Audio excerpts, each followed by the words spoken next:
तो आज डिस्कस करेंगे अपन string in Java, right. String क्या होती है? तो string is a sequence of character that is used to represent text, right. Text को रिप्रेजेंट करने के लिए हम स्ट्रिंग का यूज करते हैं, ठीक है ना।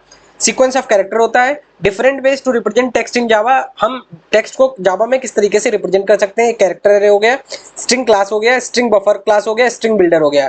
तो हम सारी चीजें देखने वाले हैं, ठीक है ना। अभी तक हमने स्ट्रिंग के बारे में बहुत कुछ नहीं देखा, हमने ये देखा कि एक सीक्वेंस ऑफ कैरेक्टर होता है, उसको जावा में कैसे कैसे हम रिप्रेजेंट कर सकते हैं। अब आगे बढ़ते हैं। कैरेक्टर एरे किस तरीके से होता है देखना। एक character array is an array that store multiple character in continuous memory location. जैसे इस तरीके से कर दिया हमने जावा।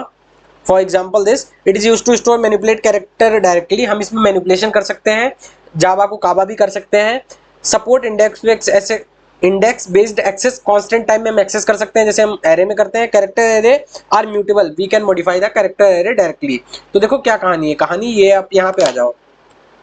हम कैरेक्टर एरे से क्रिएट कर सकते हैं, कैरेक्टर एरे हो जाएगा और ARR, राइट।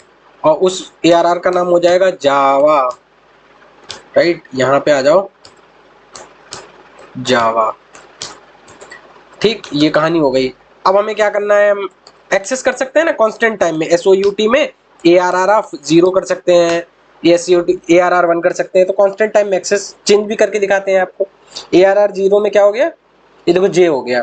हम ऐसा भी कर सकते हैं कि भाई तुम्हारा ARR 0 की जगह पे क्या करना है आपको, कर दो क्या, काबा कर दो, काबा, तो हो जाएगा, कोई दिक्कत नहीं है। SOUT में देखो ना ARR 0, तो ये कहानी काबा हो जाएगी, ठीक। तो ऐसी कोई रॉकेट साइंस तो है नहीं है भैया। तो ये देखो क्या आ गया, ठीक। तो ये हम चेंज कर सकते हैं। आगे बढ़ते हैं। उसके बाद ये देखो यही कोड दे रखा है, मैंने यहाँ पे लिख दिया कैरेक्टर एरे है, सिस्टम आउट println, फिर लेटर को चेंज किया है। और ये लेंथ जिस तरीके से एरे पे लूप लगाते हैं यहाँ पे भी लगा सकते हैं, ठीक है ना। तो अच्छा, स्ट्रिंग क्लास वो तो आगे डिस्कस करेंगे। अब हम देखते हैं स्ट्रिंग क्लास। तो कैरेक्टर एरे आप देख लिया। स्ट्रिंग क्लास क्या होता है? String is a built in class in Java used to create manipulate text. String object represent a sequence of character. Same बात वही है कि सीक्वेंस ऑफ कैरेक्टर है, बट इसमें क्या है, स्ट्रिंग एक बिल्ट इन क्लास है। क्या है? एक बिल्ट इन क्लास है। और ये क्या है? ऑब्जेक्ट, ठीक है ना। ये क्या है? ऑब्जेक्ट। तो स्ट्रिंग क्लास किस तरीके से कहानी होगी, वो कहानी ऐसे होगी। अगर आप यहाँ पे आओ, ये मैं क्या करूँ, इसको कुछ नहीं करता हूँ मैं, इसको ऐसे कर दे रहा हूँ, ठीक है, ताकि आपको नोट्स बने रहेंगे। एक स्ट्रिंग हम ऐसे लिख सकते हैं, स्ट्रिंग str इक्वल टू, और जावा लिख दिया हमने, और यहाँ पे SOUT str लिख दिया, ठीक। अब यहाँ पे देखो चेंज कर सकते हैं क्या, सॉरी चेंज बोल रहे हैं, प्रिंट कर सकते हैं। तो ये देखो जावा हो रहा है। तो बात तो ठीक है, जावा हो रहा है प्रिंट। अब हम इसमें क्या क्या चेंजेस कर सकते हैं, क्या मैनिपुलेशन कर सकते हैं। SOUT अगर हम देखें str डॉट, इसमें भी हम इंडेक्स एक्सेस कर सकते हैं, कैरेट 0, तो जावा आएगा। बट इसमें मैनिपुलेशन नहीं कर सकते, बस इतना है। जे आ गया। बट अगर हम ये लिखना चाहें कि भाई कैर एट 0 कैरेट str, यहाँ पे str डॉट कैरेट 0 पे आपको लिख देना है, ये क्या लिखना है, यहाँ पे लिख देना है आपको लाइका कावा, तो नहीं हो जाएगी। ये देखो एरर दे दिया, क्या दे दिया, वेरिएबल एक्सपेक्टेड, राइट। इस तरीके से हम कहानी नहीं कर सकते, तो इम्यूटेबल होती है, राइट, ये म्यूटेबल नहीं होती। तो आप यहाँ पे आ जाओ, अभी इसको डिटेल में देखने वाले हैं, जस्ट इंट्रो है, आप समझ लो, राइट। तो string class provide a lot of built in methods, इसके अंदर बहुत बिल्ट इन मेथड भी रहते हैं। अगर आप यहाँ पे आ जाओ, और यहाँ पे अगर इसको मैं ऐसे कर दूं, इसको तुम नहीं कर सकते। अगर हम करूं यहाँ के str डॉट, तो जैसे str डॉट करते हैं, ये देखो टू कैरेट है, लेंथ है, कैरेट है, बाइट्स है, right, lower case, upper case, compare, contain, equals, बहुत सारे मेथड बिल्ट इन हमें मिलते हैं, राइट। हम क्लास यूज कर रहे हैं। प्रॉपर्टीज इसकी समझ ले। स्ट्रिंग यूज डबल कोट्स, ठीक है ना, which is known as literal. Double quotes के अंदर कोई भी चीज डालते हैं तो उसे लिटरल बोलते हैं, ठीक है ना। String is a non primitive, because class किस कैटेगरी में आता है, क्लास जो है नॉन प्रिमिटिव डेटा टाइप है। क्लास एक नॉन प्रिमिटिव डेटा टाइप है, और चूंकि स्ट्रिंग एक क्लास है, इसलिए स्ट्रिंग भी नॉन प्रिमिटिव है। Support index based access, string objects are immutable, string literal object are stored in SCP, string constant pool. तो ये कहानी SCP की क्या होती है, वो मैं अब डिस्कस करने वाला हूँ। Different ways to create new string using literal, इस तरीके से किया। न्यू कीवर्ड, ये कहानी जो हम डिस्कस करने वाले हैं। तक हमने देखा किस तरीके से कैरेक्टर एरे का यूज करके हमें स्ट्रिंग रिप्रेजेंट करना है, राइट, कैसे म्यूटेबल हो रही है यूजिंग कैरेक्टर एरे, राइट। अब हम देखेंगे जावा स्ट्रिंग एंड मेमोरी मैनेजमेंट। देखो यहाँ पे लिखा है स्ट्रिंग कांस्टेंट पूल, तो वो क्या होता है, एक बार हम यहाँ पे आ जाते हैं, फिर हम देखते हैं किस तरीके से मेमोरी मैनेजमेंट जावा में होता है स्ट्रिंग के थ्रू, और स्ट्रिंग कांस्टेंट पूल क्या होता है। तो ये जो दे रखा है, ये जेवीएम का आर्किटेक्चर दे रखा है। ये क्या दे रखा है, जेवीएम का आर्किटेक्चर दे रखा है, ठीक है ना, ये जेवीएम का आर्किटेक्चर दे रखा है। तो ये है क्लास लोडर। अब थोड़ी सी मैं डिटेल में कहानी बताता हूँ, समझना। जैसे हमारे पास, जस्ट वेट, ठीक है, जैसे हमारे पास ये फाइल है, हमने फाइल बनाई main.java, main.java फाइल बनाई हमने, उसमें हमने कुछ कोड लिखा, ह्यूमन रीडेबल फॉर्मेट में है, बढ़िया कोड जो हम लिखते हैं पब्लिक स्टैटिक वॉइड मेन। अब हमने इसे क्या किया, कंपाइल। तो कंपाइल कैसे करते हैं, कंपाइल करते हैं javac और main.java। तो ये जो कंपाइल किया, अब क्या हुई, ये जो फाइल थी main.java, ये बन गई main.class में, main.class में। ये जो यहाँ पे क्या था, ह्यूमन रीडेबल फॉर्मेट, यहाँ पे आ गया बाइट कोड फाइल आ गई, राइट। इसे हम इंटरमीडिएट फाइल भी बोलते हैं, इंटरमीडिएट फाइल भी। इसकी लिंक मैं डिस्क्रिप्शन में डाल दूंगा कि किस तरीके से चीजें काम करती हैं, ठीक है। नेक्स्ट वीडियो है, बस एडिट करने को है थोड़ा, मैं डाल दूंगा, ठीक है ना। तो ये हो गया तुम्हारा मेन क्लास। तो हमने क्या किया, main.java फाइल कंपाइल करी, ये कमांड चला के ये बनी, ये इंटरमीडिएट फाइल है। अभी ये कहाँ पे पड़ी हुई है, ये आपकी अभी मेमोरी में पड़ी हुई है, राइट, SSD पे पड़ी हुई है, ठीक है ना। SSD पे कहानी है, अच्छा ठीक है, समझ गए। अब जिस मोमेंट पे, अब क्या है, ये जो इंटरमीडिएट फाइल आ गई, इसको आप या तो विंडोज पे चलाएंगे, या तो मैक पे चलाएंगे, या लिनक्स पे चलाएंगे, ठीक है। उसके लिए हमें क्या चाहिए होगा, जेवीएम चाहिए होगा। तो जेवीएम, यहाँ पे इसका अलग जेवीएम होगा, इसका अलग जेवीएम होगा, राइट। जेवीएम तो प्लेटफॉर्म डिपेंडेंट होता है, राइट। इसका जेवीएम इस पे नहीं चलाते, मैक का जेवीएम मैक पे चलेगा, राइट। तो जेवीएम ये हो गया 1 2 3। अब मेरे को ये जो मेन क्लास फाइल है, ये मेरे को एग्जीक्यूट करनी है। तो एग्जीक्यूट क्लास लोडर क्या करेगा, यहाँ पे आएगा क्लास लोडर। क्लास लोडर क्या करेगा, ये फाइल उठा के वो तुम्हारी रैम में डाल देगा, राइट, जेवीएम में पुट कर देगा। जेवीएम कहाँ होता है, रैम में पुट करेगा, तो हमारी फाइल एग्जीक्यूट हो जाएगी। तो बात समझ आई ना, क्लास लोडर क्या काम कर रहे हैं यहाँ पे। तो बस यहीं पे आप समझ जाइए कि जो क्लास लोडर है, ये क्या कहानी करता है, फाइल को उठाता है, जो भी हमारी इंटरमीडिएट फाइल है वो कहाँ, रैम में डाल देता है, जेवीएम में। तो ये क्लास लोडर का काम हो गया। ये आर्किटेक्चर किसका है, जेवीएम का। अच्छा, अब ये हमारे पास कुछ मेमोरी एरिया है, जैसे method area, heap area, stack area, PC register area और just wait native method area. तो यहाँ पे क्या होता है, ओके ठीक है ना, यहाँ पे क्या होता है, मेथड एरिया में जो क्लास फाइल बनाते हैं ना, क्लास का जो भी मेटा डेटा होता है, स्टैटिक वेरिएबल्स हो गए, राइट, स्टैटिक मेंबर, वो सारे यहाँ आते हैं।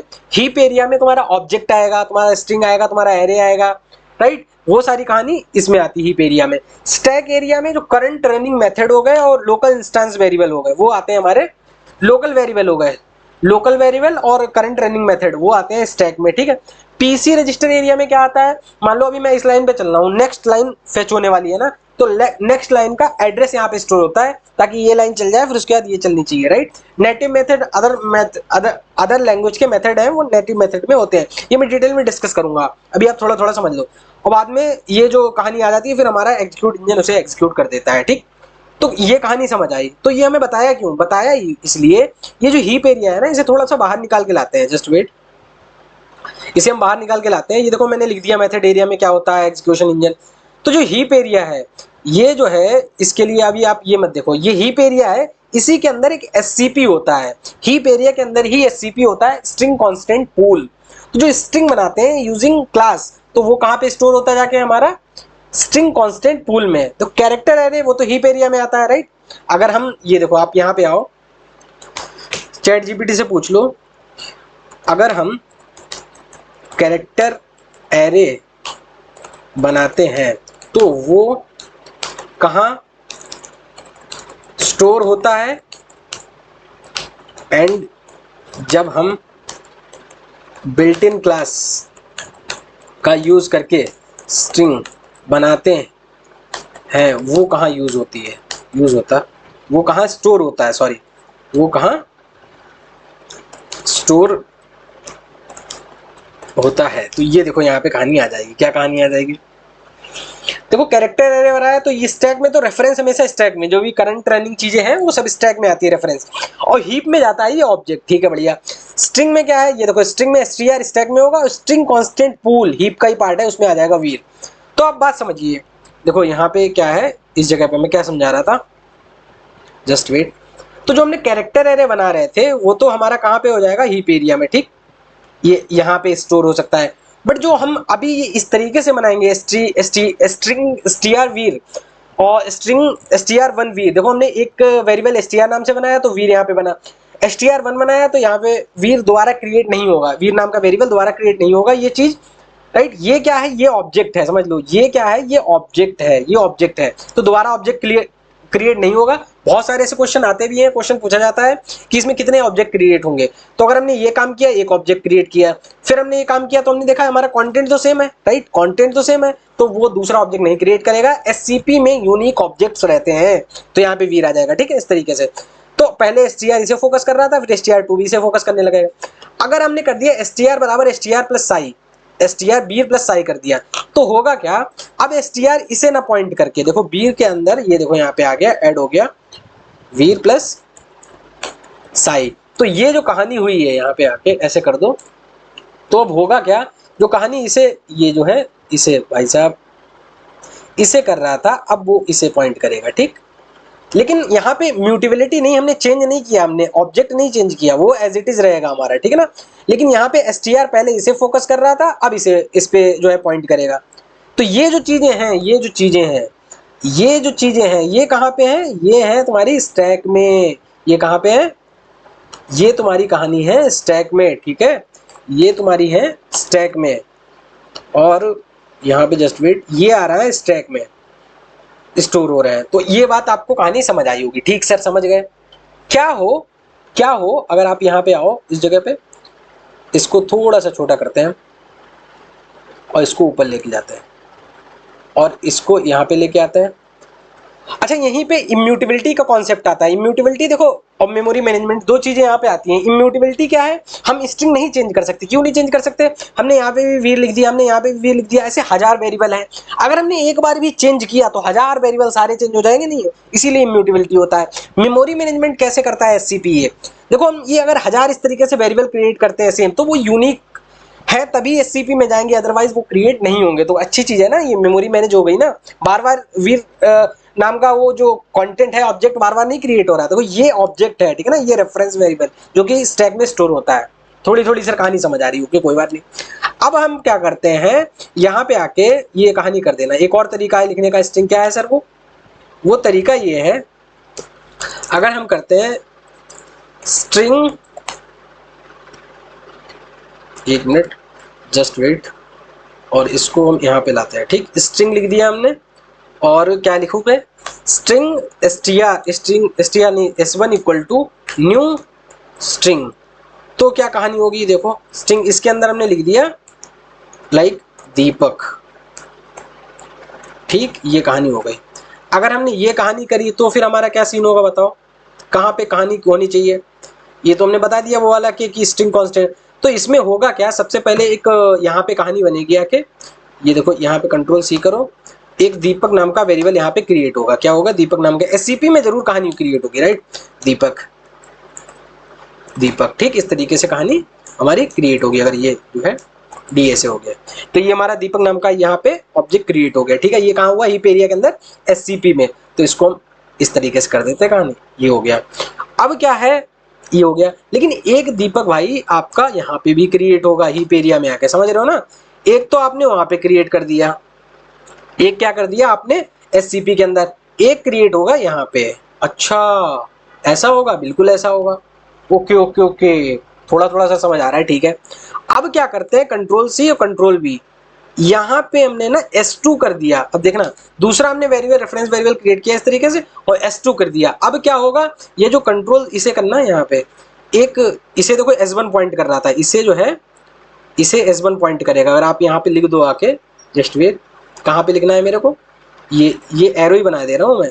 तो ये जो है पॉइंट कर रहा है, देखो एक तो यहाँ पे इसे पॉइंट कर रहा है, ये देखो, ठीक है ना, और ये एससीपी में क्रिएट हो गया, ठीक है ना, इस तरीके से कहानी एससीपी में क्रिएट हो चुका है S1 की कहानी। तो S1 इसे भी पॉइंट करेगा, यहाँ पे भी कहानी होगी। तो अगर यहाँ पे देख लो, ये मैं इसमें थोड़ा सा जस्ट वेट, चला जाओ भाई, हाँ, अगर आप यहाँ पे आओ, मैं पूछूं इससे कि मैंने बनाया string S1 equal to new string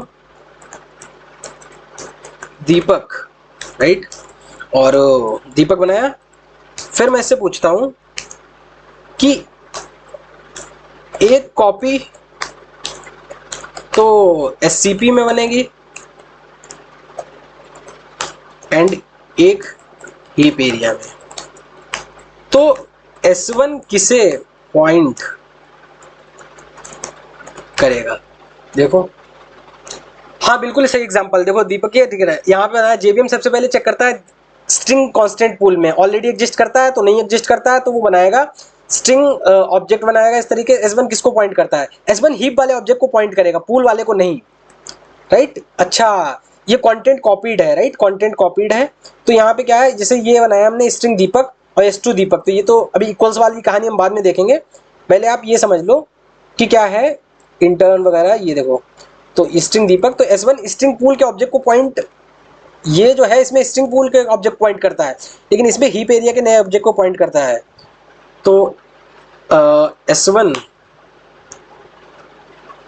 पूछ लेते हैं, S1 SCP को पॉइंट क्यों नहीं करता? कहानी पूरी डिटेल, ये जावा में सबसे इंपॉर्टेंट कॉन्सेप्ट है, इसका न्यू कीवर्ड छुपा है।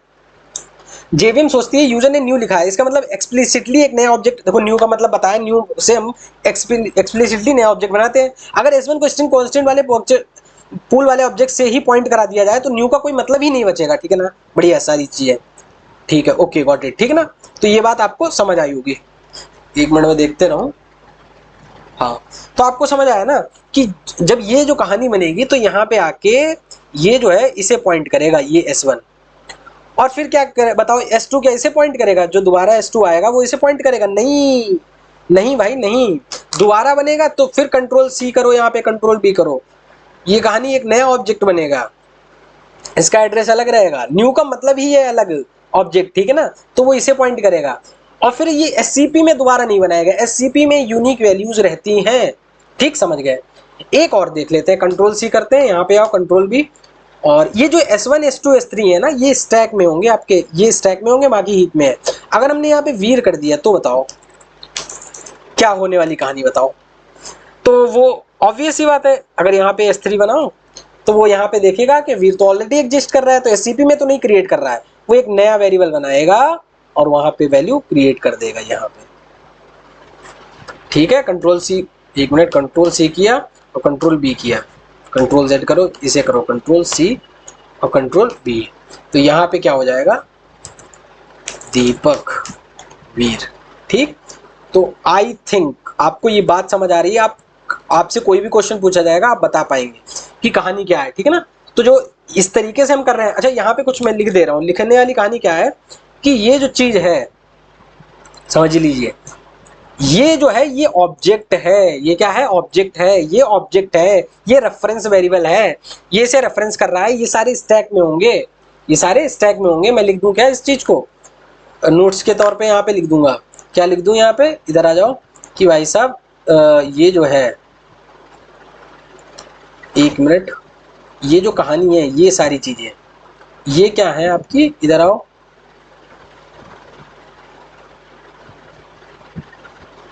ये जो इस तरीके से यहाँ पे लिख दो, ये सारे ऑब्जेक्ट हैं जो SCP में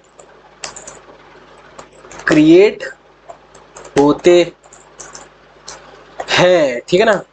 SCP में यूनिक वैल्यू रहती है, ठीक है ना, इस तरीके से ये कहानी हो जाएगी। आप यहाँ पे और इसका कलर चेंज कर सकते हो इस तरीके, ठीक। तो ये सारे ऑब्जेक्ट हैं जो SCP में क्रिएट होते हैं, SCP में यूनिक वैल्यू रहते हैं। और एक चीज और लिखो, एक चीज में मेरे को और बताना है, वो ये है कि SCP में गार्बेज कलेक्टर, इसको मैं थोड़ा सा इधर लिखूं, गार्बेज कलेक्टर काम नहीं करता है, ठीक है ना, इस तरीके से ये कहानी आपको समझ, SCP में गार्बेज कलेक्टर काम नहीं करता है, ये बस सब बात समझ आई होगी। Someone call, okay just wait, someone calling me, ठीक है। तो SCP में गार्बेज कलेक्शन काम नहीं करता है, तो कैसे हम फिर डिलीट करते हैं वो तो मैं अभी बाद में देखूंगा, पहले आप ये देखो कि इसमें गार्बेज कलेक्शन काम नहीं करता है, ठीक है ना। तो ये यहाँ पे आपके लिए नोट्स हो जाएंगे। और बात करो तो उसके बाद यहाँ पे एक और दूसरा हम बना सकते हैं, उसके अंदर लिख दो आप, इससे आके व्हाइट से यहाँ पे, कि जो भी रेफरेंस वेरिएबल हैं वो सब स्टैक में रहते हैं, ठीक है ना। तो जो भी वेरिएबल हैं वो सब स्टैक में रहते हैं, ठीक है। तो ये कहानी हो गई। और क्या बताओ बताओ, ये सारी कहानी हो गई ना। और बाकी हाँ, बाकी तो कुछ लिखने की जरूरत है नहीं, ये मैं आपको बता दूंगा, नोट्स दे ही दूंगा कि इस तरीके सारी कहानी होती है। तो सर कहानी तो समझ आ गई मेरे को, ये कहानी हुई, ठीक है। और देखते हैं क्या कहानी है। इधर आ जाओ स्ट्रिंग जावा में अपनी स्लाइड पे। तो it is a special memory location which is stored in heap area in which string literal object are stored. SCP does not store the same literal object, ठीक, बढ़िया। हमने एससीपी में यूनिक रहते हैं। Garbage collection process not applicable in string constant pool. SCP is a dedicated sub region inside Java heap area. It's main job memory optimization through reuse. हमने बनाया ही इसीलिए है ताकि मेमोरी रीयूज हो सके, इसीलिए हम डिस्ट्रॉय नहीं करेंगे, राइट। गार्बेज कलेक्टर वहां काम नहीं करेगा। If the string Anupam is created once in SCP, Java will reuse the exact same object whenever Anupam is requested again. समझ रहे हो ना। No garbage collection, object in SCP are kept throughout the program execution so they remain available for reuse at any time, ठीक है, इस तरीके से। अब स्ट्रिंग ये जो मैंने बताया था इस तरीके से, अगर ये मैंने क्रिएट किया तो ये एक ऑब्जेक्ट एससीपी में क्रिएट होगा, फिर से मैंने क्रिएट किया 0 ऑब्जेक्ट एससीपी में क्रिएट होंगे, न्यू से क्रिएट किया तो 2 ऑब्जेक्ट बनेंगे, एक एससीपी में बनेगा, एक हीपेरियम बनेगा, फिर अनुपम क्रिएट किया, एक हीपेरियम बनेगा, राइट। तो creating object is a using string literal best माना जाता है क्योंकि उसे हम रीयूज कर सकते हैं। Region it create fewer object leading a better memory management. String literal enum Java checks the SCP first. If enum exists, it point the variable to 0. New object created. If not, it create one object in SCP, right? New keyword क्या होता है? Java always create a brand new object in the general heap memory, even if the value already exists in SCP. तो क्या बात बोली जा रही है? Even Java always create a brand new object in the general heap memory. अगर new से करते हैं, even if value already exists SCP में है, तब भी वो नया करता है क्योंकि new keyword आ गया ना, इस तरीके से कहना है। अब देखते हैं string immutability. String objects are immutable. Character array immutable होते हैं, स्ट्रिंग ऑब्जेक्ट्स आर इम्यूटेबल। तो ये इनको हम इम्यूटेबल मतलब मॉडिफाई करना चाहेंगे तो एक नया ऑब्जेक्ट बन जाता। मैंने बताया था ना कि यहाँ पे आके एक नया ऑब्जेक्ट बन जाएगा पीर साई, बट वो चीज नहीं मॉडिफाई होगी। तो once a string object created, its internal value cannot be changed. What happens during modification when you run num plus Java? Java does not change the existing Anupam object because name 2 name 3 are still pointing it. Instead it create an entirely new object Anupam Java in memory and point name 1 to the new object, right? ये बात समझ आई। अब हम समझते हैं string compare कैसे करनी है। बताओ, अगर ये कई बार इंटरव्यू में क्वेश्चन पूछा जाता है, यहाँ पे आओ बताओ, str1 क्या इक्वल टू str2 क्या आउटपुट आएगा? अगर हम देखें str1 इक्वल टू str2 तो हाँ बिल्कुल सही बात है, दोनों सेम उसको एससीपी में पॉइंट कर रहे हैं, बढ़िया। तो ये कहानी हो जाएगी। क्या S1 इक्वल टू S2 आएगा? मैं समझा देता हूँ क्या कहानी है। कहानी ये है कि आपको कोड इस तरीके से बताना है। इधर आ जाओ, राइट, इसको सबको हटाते हैं और यहाँ पे आओ। क्या करनी है कहानी, इसको भी हटा देते हैं कि भाई साहब आपको एक स्ट्रिंग बनानी है। स्ट्रिंग है str जो कि है जिसमें हेलो, ठीक है। फिर स्ट्रिंग बोल रहे हैं, string string string str2 equal to ये भी हो गई हेलो, और ये हो जाएगी string str3 equal to new, और स्ट्रिंग ये ऑब्जेक्ट तरीके से क्रिएशन ऐसे, तो हेलो। तो हमने स्ट्रिंग string तो ये हमने 3 तरीके से बनाए, ठीक है ना। तो अब हमें बताओ SOUT में S1 S2 S3 रख लो, आप बार बार चेक नहीं करना पड़ेगा। S1 हो गया, S2 हो गया, S3 हो गया। तो देखो यहाँ पे अगर मैं इसका डायग्राम बनाना चाहूँ बना सकता हूँ क्या? S1 इक्वल टू क्या S2 है? पहली बात ये, क्या S1 S2 के इक्वल है? क्या S1 इक्वल टू S3 के है? तो क्या कहानी आएगी बताओ? ये हो गया। इनमें क्या कहानी आनी चाहिए? देखो ये क्या एरर आ रहा है, ये देखो कुछ भी आ जाए यहाँ पे तो मेरे को प्रिंट कराना है। आप देखो एक बार क्या कहानी आती है।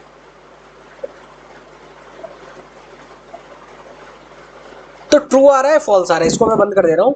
देखो पहला आ रहा है true, S1 equal to S2, ठीक है, बढ़िया। क्योंकि इसमें क्या हुई कहानी, इसमें कहानी ये हुई कि देखो ये S1 हेलो आया तो SCP में क्रिएट हुआ जाके, S2 वाला आया SCP में क्रिएट हुआ जाके, इसमें आया तो वो SCP में क्रिएट नहीं हुआ जब, क्योंकि ऑलरेडी हेलो एग्जिस्ट कर रहा है, वो बाहर क्रिएट हुआ। तो इसका रेफरेंस अलग है भाई, ये तो इनका रेफरेंस सेम है, तो इनका रेफरेंस सेम है इसीलिए ट्रू आ रहा है, ये फॉल्स आ रहा है। अगर आपसे पूछा जाए इसमें कितने ऑब्जेक्ट बनेंगे, तो एक ऑब्जेक्ट, 2 ऑब्जेक्ट, इसमें टोटल 3 ऑब्जेक्ट बनेंगे, ठीक है ना। एक इसका हीप में बनेगा जाके, SCP में तो इसका बनेगा नहीं क्योंकि ऑलरेडी एग्जिस्ट कर रहा है, ठीक है। अच्छा, तो अगर हम यही कर दें, S4 कर दें, कंट्रोल C, और यहाँ पे S4 कर सकते हैं, S4 कर दीजिए आप। तो S4 कर दीजिए, और यहाँ पे ये देखो, अगर हम S1 और ये कराएं, S1 इक्वल टू नहीं S2 और S4 की बराबरी कराएं, अगर S2 क्या S4 की इक्वल है बताओ? ये S3 और S4 बराबर नहीं है, S3 S4।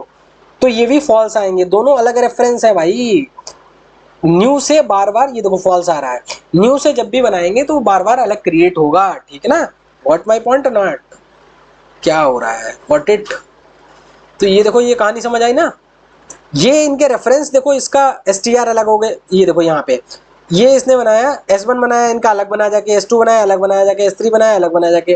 देखो str यहाँ पे वीर को पॉइंट कर रहा था, str1 वीर को पॉइंट कर रहा था, तब ये इक्वल आते, लेकिन फिर हमने बाद में मॉडिफिकेशन कर दिया तो वो इसे पॉइंट करने लगा जाके, राइट। इस तरीके से कहानी। तो आपको इक्वल्स मेथड समझ आए होंगे, मैंने नोट्स भी दे रखे हैं, आप यहाँ पे कर सकते हैं। ये देखो स्ट्रिंग लिटरल है, यूजिंग न्यू कीवर्ड है, राइट। बहुत शानदार, आपको समझ आएगा, चीज समझ आई होगी, राइट। स्ट्रिंग की फील आ गई। अब हमारी नेक्स्ट क्लास रहेगी जिसमें स्ट्रिंग कंस्ट्रक्टर, स्ट्रिंग क्लास में थोड़ा डिटेल में जाएंगे, स्ट्रिंग बफर और स्ट्रिंग बिल्डर, इन पे भी थोड़ा डिटेल डिस्कशन करने वाले हैं। तो होपफुली आपको, मुझको ये उम्मीद है कि आप लोगों को ये चीज समझ आई होगी, राइट। आपको नोट्स दे दूंगा मैं, ये वाले भी नोट्स दे दूंगा, और ये जो तुम्हारे इधर है ये भी सारे नोट्स दे दूंगा, राइट। तो चलो मिलते हैं नेक्स्ट वीडियो में, तब तक के लिए thank you, have a nice time.